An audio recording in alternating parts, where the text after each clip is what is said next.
Hola Alicia, muy buenas tardes a vos y a toda la audiencia. Decíamos un poco aprovechar estas fechas porque estamos en la previa de el aniversario número 40 del inicio de la guerra de Malvinas, que también nos permite ver varias cuestiones. La semana pasada estuvimos charlando con Pablo Basel, que fue secretario de Derechos Humanos de Corrientes y es abogado querellante en la causa que investiga crímenes de lesa humanidad cometidos y sufridos por los soldados de Malvinas en manos de las fuerzas argentinas, digamos, ¿no? Del ejército argentino. Eh, y hay varias cosas para mirar ahí, Cecilia, ¿no? Aprovechando este aniversario también. Claro, Alicia, a mí me parecía el momento de empezar a asomarnos un poco a esto, que la verdad es una historia compleja, con muchísimas víctimas y muchos protagonistas también. Sobre todo me parece bueno empezar unos días antes del Ujú, aniversario, que ya es dentro de muy poco, porque después ya en esa situación, en la fecha, nos tapan un poco con todo lo que son los actos de exaltación, la recordación, eh, las publicaciones, los actos, ¿no? Entonces es muy difícil al estar toda la exaltación de la guerra y del recuerdo, de la memoria en manos prácticamente de las fuerzas militares y afines, con un relato muy absoluto de que eso es algo como incuestionable, cómo se va a ujú. cuestionar la guerra, es muy difícil después ir a poner una voz diferente o disidente. De que bueno, de que tal vez las cosas no sean tan como nos la contaron y que Malvinas es también una de las historias de la dictadura militar, ¿no? Ujú, Una ujú. agenda creada por la dictadura militar que le ha terminado poniendo muchos temas, incluso a las fuerzas populares, ¿no? Hasta la misma reivindicación de la guerra, es algo que no era parte de la agenda de las organizaciones populares hasta que los militares desembarcaron en las islas, ¿no? Entonces me parece Ujú, que es algo para revisar y que no se puede separar la dictadura militar de la guerra, ¿no? ujú. Y eso es algo que, bueno, que cuando uno ve las historias de los soldados, y de las cosas que pasaron allá, va quedando claro también, ¿no? Eso también es interesante, Cecilia, porque eh, pasaron muchos años, fue mucho el esfuerzo que realizaron los sobrevivientes de esa guerra para poder también, en medio de esto que vos planteás, instalar estas denuncias, ¿no? E inscribirlo como crímenes de lesa humanidad cometidos por una dictadura genocida también, ¿no? Claro, es muy difícil porque es como que se los deja también desde un discurso maniqueo y de construcción del patriotismo en términos también de lo militar y de lo bélico, en una posición de algo así como unos antipatrias o que están en contra, que están en contra de la reivindicación de las Malvinas como territorio argentino. Y yo creo que hay un muchísimo componente de valentía de parte de estos sobrevivientes Ujú, de haber contado esas historias que muchos las contaron apenas llegaron, sobre todo la cuestión de el hecho de que fueron severamente hambreados en las islas, del maltrato, de las condiciones extremas de frío y hambre que fueron a soportar en manos de sus superiores.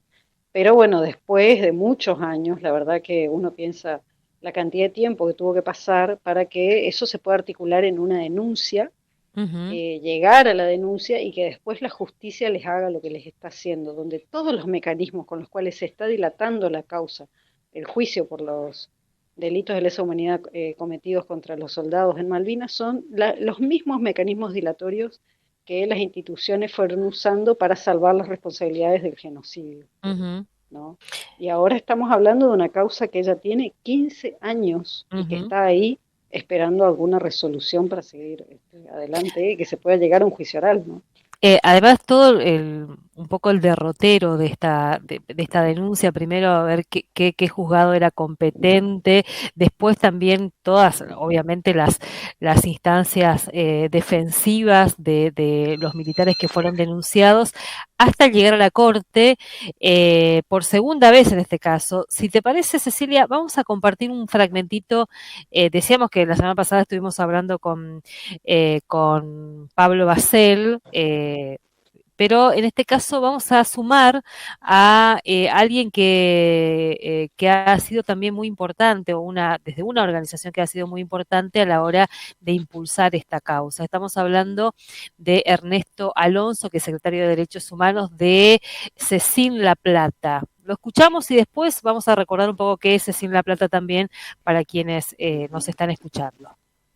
Porque nuevamente llegó un caso a la Corte Suprema de Justicia de un militar que ha sido denunciado por graves violaciones a los derechos humanos. Esto se desprende de una causa iniciada ya por el año 2007, ya llevamos 15 años, donde hay más de 100 militares denunciados, alrededor de 180 personas que han dado su testimonio como víctimas y testigos, y donde lamentablemente ya tenemos una experiencia del año 2015, la Corte Suprema de Justicia no está negando el acceso a la justicia y además está tratando de imponer una impunidad biológica, ¿no? Muchos de los que son denunciados han fallecido y también lamentablemente las víctimas han fallecido, ¿no?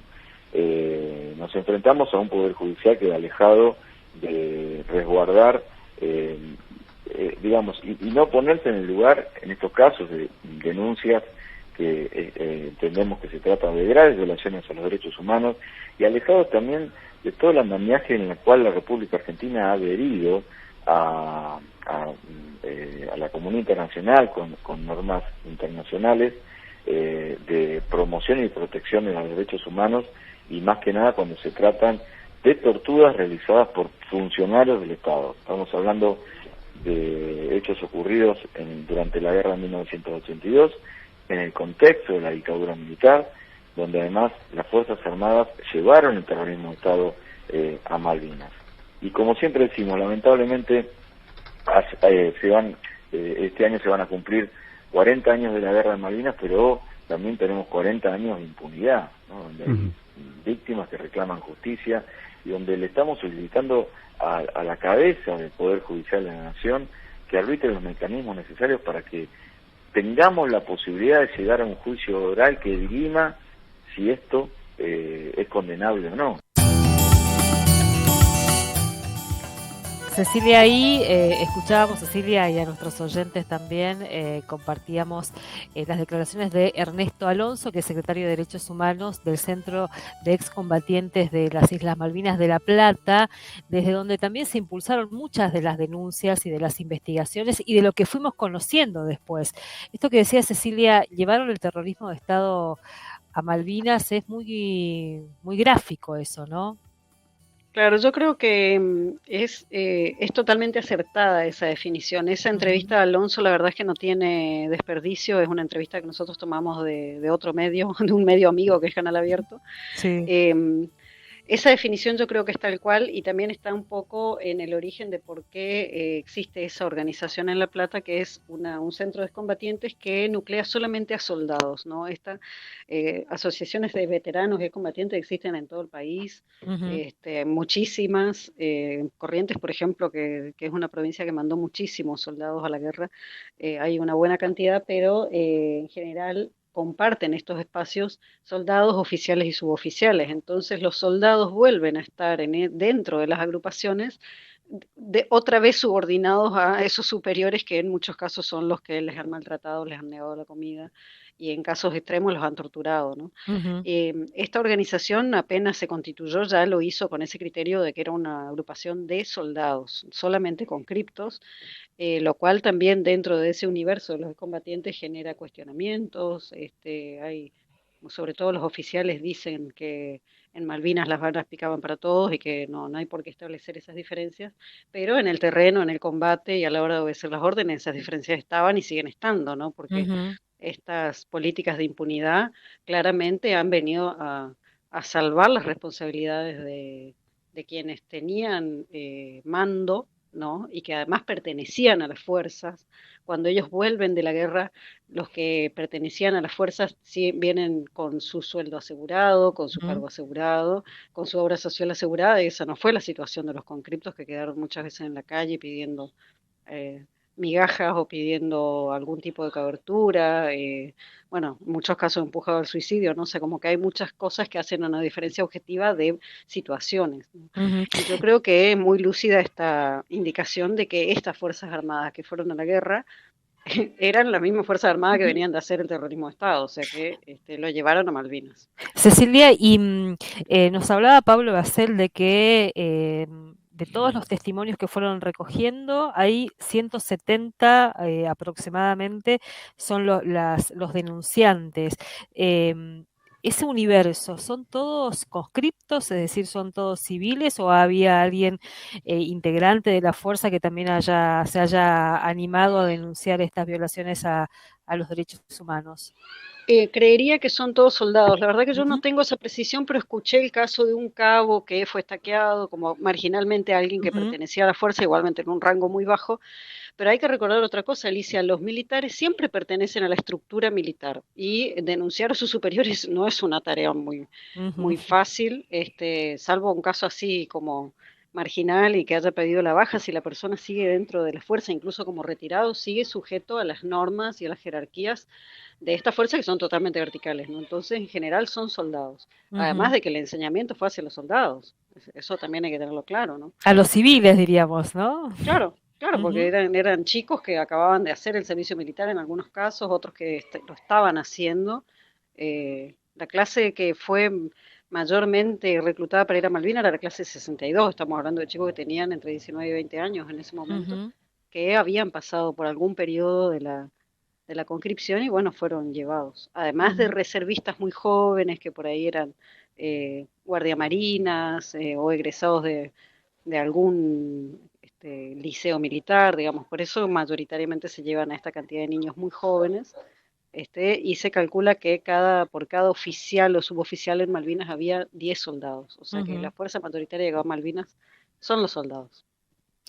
Cecilia, si te parece, vamos a escuchar otro fragmento de lo que decía Ernesto Alonso, que habla ahí un poco también de lo que venimos escuchando que cada vez que se denuncian los pocos avances que hay en la investigación de crímenes de lesa humanidad, que es esta dilación, que no es otra cosa más que, dirían algunos, de apelar a que se vayan muriendo en la impunidad también muchos de los responsables. Segunda parte de Ernesto Alonso, que es secretario de Derechos Humanos de el Centro de Excombatientes de Malvinas. Pasan los años. Imagínate una causa con la cantidad de pruebas que tiene esta causa, testimonios, donde se agregaron, a partir del año 2015 logramos la desclasificación total de los archivos secretos de Malvinas, ¿m?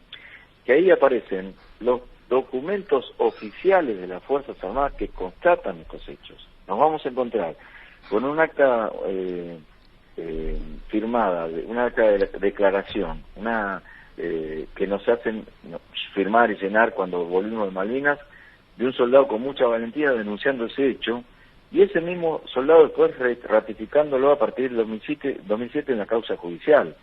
¿Mm? Y vamos a encontrar los mecanismos de amedrentamiento, las órdenes de silenciamiento, las órdenes de ocultamiento, los sistemas burocráticos internos de las Fuerzas Armadas dando órdenes, que esto no tenía que trascender a la opinión pública, que se tenía que dirimir en instancia administrativa, o sea, que le apliquen 2 o 3 días de arresto a algún oficial o suboficial. Y en el caso de que, dado la gravedad del hecho, esto fue una orden de Cristina Nicolai, ¿no?, comandante en jefe del ejército después de la guerra de Malvinas, que decía que si tenía que pasar a la instancia de la justicia militar, tenía que ser ordenado por el propio comandante en jefe de ejército. Y ahí vemos todos los dispositivos armados que deja inteligencia militar, cómo contra la guerra, qué hacer con los soldados, qué hacer con los familiares, cómo intervenir en la opinión pública, mecanismos que continúan hasta hoy. Y te hago una breve línea de tiempo. Arrancamos ahí, en 1988 encontramos informe de inteligencia donde interviene nuestro organismo, el CECIN La Plata. ¿Sabes por qué? Porque habíamos publicado el informe Rattenbach, algo que también ellos querían que esté oculto, porque ahí se deslindaban las responsabilidades políticas y Sí, que militares. incluso se proponía la ley marcial, ¿no?, para los responsables. Exactamente, por la derogada ley de justicia militar proponían eso. Bueno, hay parte de lo que describía Ernesto Alonso, secretario de Derechos Humanos del Centro de Excombatientes de Malvinas de La Plata, un poco también en todo el mecanismo que estaba diseñado para garantizar la impunidad, que sigue, podemos decir, diseñado para garantizar la impunidad. Claro, a mí me parece importante, Alicia, ahí resaltar que todo lo que se contó y el discurso que se fue tejiendo sobre la guerra, la exaltación del heroísmo, todo ese relato pormenorizado de las batallas, Ujú, bueno, toda la épica que se ha construido, que es muy profusa, no ha sido ni una iniciativa individual de nadie, esto ha ujú, sido una planificación de lo que se iba a contar y que, así como la guerra era una manera de la dictadura de salir, de patear un poco la pelota para adelante ante una situación ya política difícil para ellos, la guerra ha sido también la tabla de salvación para salvar la imagen de las Fuerzas Armadas ante la sociedad argentina. Y ujú, creo que ha sido uno de los elementos más eficaces que han tenido y además se han como subido arriba de una bandera que es muy difícil de cuestionar. ujú. Porque bueno, ¿cómo vamos a decir que estuvo mal esa guerra? Ahora él Estamos del lado de los mencionaba ingleses. él mencionaba el informe Rattenbach, ¿no?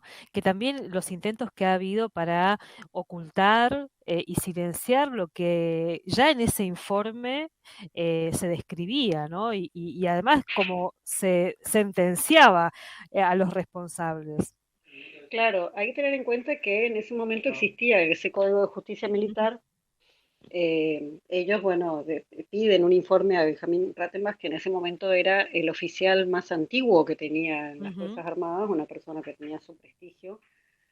No lo hace solo, lógicamente, pero él hace un informe muy extenso en el que concluye cuáles son todas las responsabilidades por haber perdido la guerra, ¿no? Describe desde negligencias hasta criminalidad, digamos. Además, lo que demuestra es que esa guerra no fue planificada y que por lo tanto no se hizo nada para ganarla, digamos, ¿no? Y bueno, además se mencionan a todos estos hechos atroces de maltrato, ujú, tortura, hambreamiento, bueno, todo eso. Y recomienda el fusilamiento por Código de Justicia ujú, Militar de los principales responsables.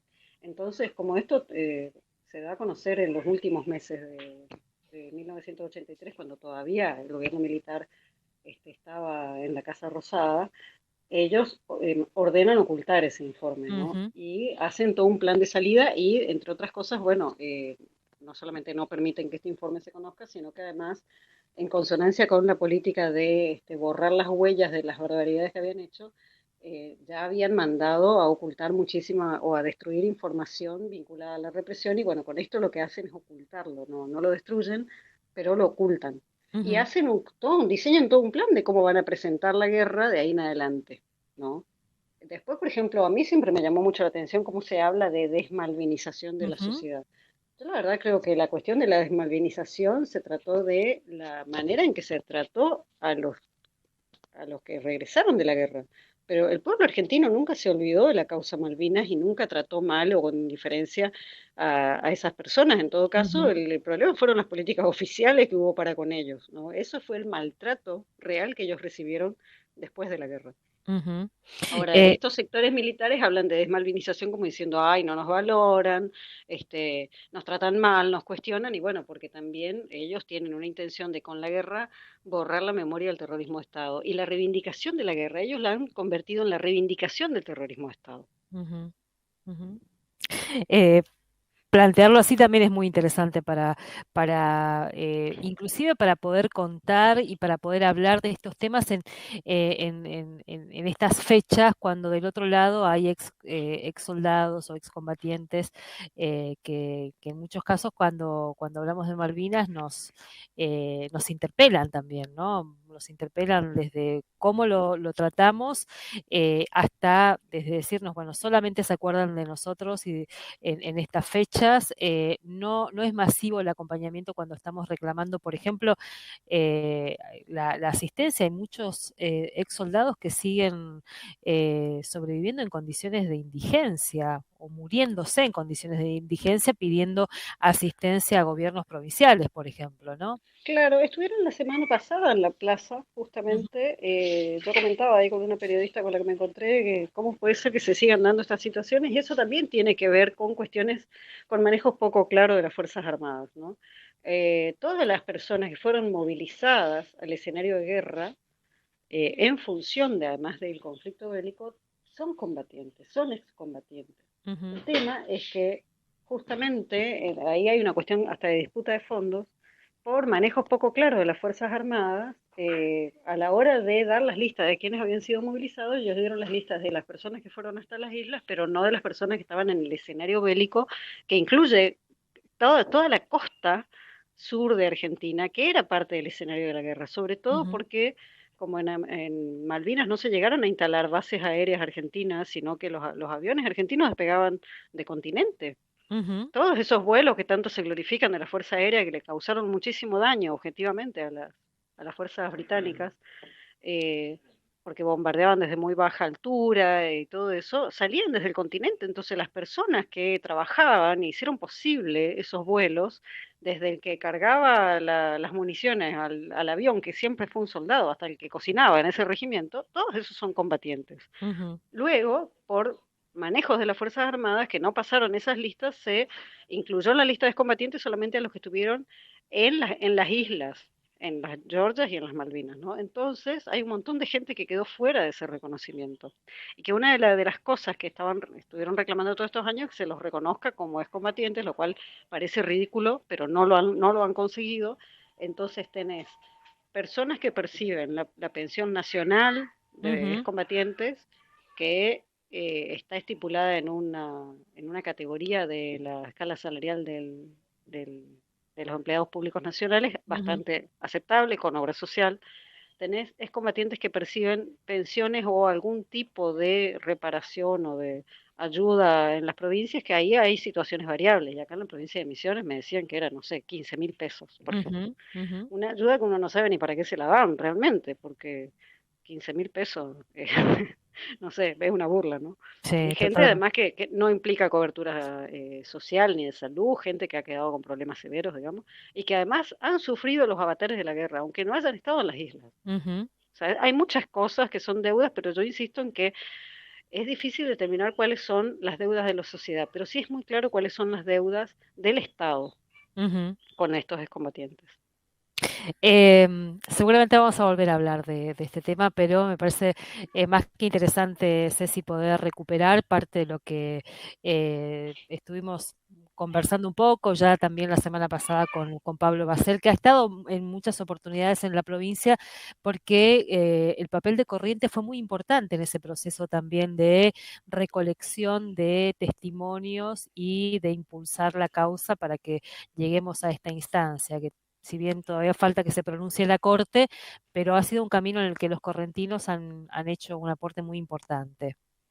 Claro, sí, también hicieron un aporte en sangre muy importante, Sí. lamentablemente, ¿no? Y hay que decir que Pablo Basel es el que sistematizó los testimonios e Ujú. hizo posible la presentación de la causa judicial, ¿no? Totalmente. Y hay ahora yo no recuerdo, pero hay un excombatiente también que vino varias veces no lo tengo a mano acá, vino varias veces a la provincia y fue uno de los primeros que testimonió en público, nos decía, y animó a otros excombatientes a que pudieran dar su testimonio y nos contaba el esfuerzo que eso significó, porque había muchas barreras que superar, ¿no? Desde el silencio más profundo, los temores, los traumas, bueno, nos decían en algún momento esa no escucha que había del otro lado, porque había mucha gente que no quería escuchar eso, digamos, ¿no? Que estaban denunciando. Así que bueno, seguramente vamos a volver a hablar. Cecilia, muchas gracias. Bueno, muchas gracias, Alicia, hasta el otro lunes. Hasta el otro lunes. Cecilia Rodríguez, ahí charlando con nosotros y con nosotras.